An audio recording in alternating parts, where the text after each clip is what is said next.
align your personal bigger why with your business, you have a massive will of energy and an almost endless source of ability to bounce back when you hit problems. Startup is a tremendously hard game, as everybody knows who's been there. And as you started by saying, 86% actually don't make it through the first year within the coaching session industry. So it is incredibly hard. And what you need, some of that stamina, some of that persistency really comes down to, for me, I'd say that, failure is not an option. Like I said before, if you gave me 100 million quid, I would still continue doing it because I'm not doing it for the Mm, money. I'm doing this because this is what I'm here to do. So that alignment means that when I hit a wall, there's no alternative that says, okay, I'm quitting. That's not how it works, right?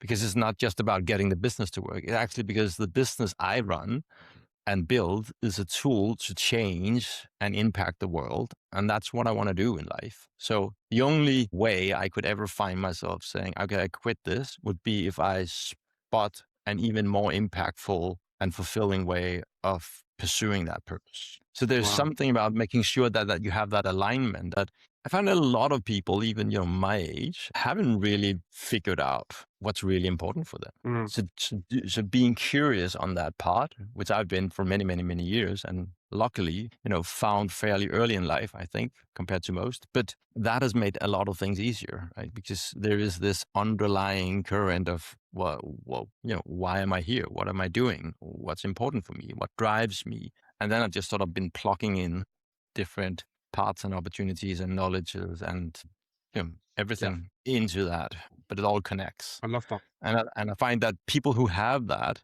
can persist more. There is also the flip side of that in terms of burnout is that because it's such a massive drive, it also means that you can be a bit of a blind spot for, for working too much. So I've also seen a lot of people in this space that I am in, sustainability space, are so dedicated to making a difference, whether that's corporate Mm, or business owners, that there is a risk of burnout because you don't really have a stopping block at the same extent that some people have when it's just a job.